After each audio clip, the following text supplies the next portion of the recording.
आजाद Hindustan live, सच के साथ। बुराई का अंत, साल बाद दशहरे की रौनक, बुराई का रावण जला, फूल वर्षाकर भगवान राम के लगे जयकारे। गाजीपुर के जमालिया नगर पालिका परिषद द्वारा एक दिन पूर्व नगर की साफ सफाई कराने के बाद प्राचीन रामलीला मैदान की सफाई और चूने का छिड़काव कराया, जिसके बाद निर्धारित समय के मुताबिक रामलीला मैदान में राम रावण के युद्ध के दौरान रावण के पुतले को आग के हवाले किया, जिसके बाद उपस्थित दर्शकों ने भगवान राम के जयकारे लगाए, साथ ही फूल की वर्षा भी की। नगर में निकाली झांकियां, राम रावण युद्ध का शानदार मंचन, दशहरा पर्व की रौनक तथा दशहरा पर्व पूरे उत्साह परंपरा अनुसार मनाया गया। नगर भर में झांकियां निकाली गई। इसमें कलाकारों ने भगवान राम, सीता, लक्ष्मण, रावण, मेघनाथ सहित अन्य किरदारों को अपने अभिनय से जीवंत किया। इसके बाद रावण दहन किया।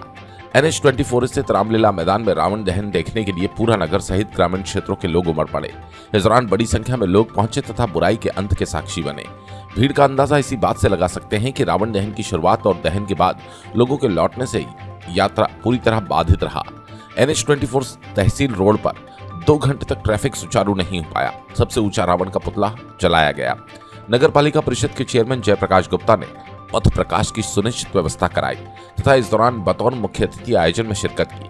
प्राचीन रामलीला मंच की ओर से रावण को तैयार कराया गया तथा प्रशासन से भी परमिशन ली गई। इसी बीच राम और रावण का युद्ध देखने के लिए लोग उत्साहित थे, इसलिए दहन से पहले ही लोगों की भीड़ पहुंच गई। यहाँ परंपरा अनुसार राम और रावण का युद्ध हुआ। इधर दीपोत्सव के स्वागत में बाजार सजने लगे। दीपोत्सव दिवाली महोत्सव की तैयारियां भी दशहरे के साथ शुरू हो गई। बाजार भी दीपोत्सव के स्वागत के लिए सजने शुरू हो गए। दशहरे पर अच्छी खासी रौनक बाजारों में रही। बाजार में खरीदारी बढ़ रही है। बाजार में बड़ी संख्या में लोग खरीदारी करते नजर आए। दशहरा परंपरा अनुसार जलेबी भी अन्य मिठाइयां भी खरीदी गई। रावण दहन स्थल पर भी मेला लगा, जिसमें जमकर खरीदारी हुई। कोतवाली पुलिस को भीड़ संभालने में कड़ी मशक्कत करनी पड़ी। रावण दहन के वक्त लोगों का हुजूम उमड़ा। शाम 6 बजे रावण का दहन समाप्त हुआ। लोग 4 बजे के बाद से ही मैदान की ओर रुख कर चुके थे। पैदल तो कोई वाहनों से पहुंचा। 6 बजे तक अच्छी खासी भीड़ हो गई। भीड़ व्यवस्था को संभालने में पुलिस को अच्छी खासी मशक्कत करनी पड़ी। इस दौरान क्षेत्राधिकारी विधिभूषण मौर्य, कोतवाली प्रभारी महेंद्र सिंह, मय पुलिस बल के साथ मेला स्थलों पर भ्रमण कर मुआयना किया।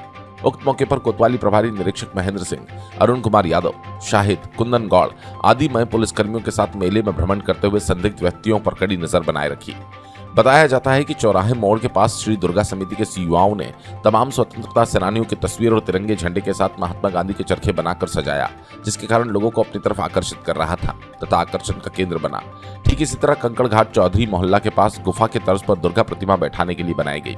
पुराना बरगद के पास भी दुर्गा प्रतिमा को अयोध्या मंदिर की तर्ज पर आकर्षक और सुंदर रक्षा बनाकर उसमें बैठाया गया। इस दौरान पूजन अर्चन करने के लिए रात्रि 10 बजे तक महिला पुरुष भक्तों का तांता लगा रहा। बताया जाता है कि पूजा पंडालों के पास तेज आवाज में डीजे बजाने से आसपास के लोगों की नींद हराम हो गई। सलीम मंसूरी, ब्यूरो चीफ, गाजीपुर की रिपोर्ट।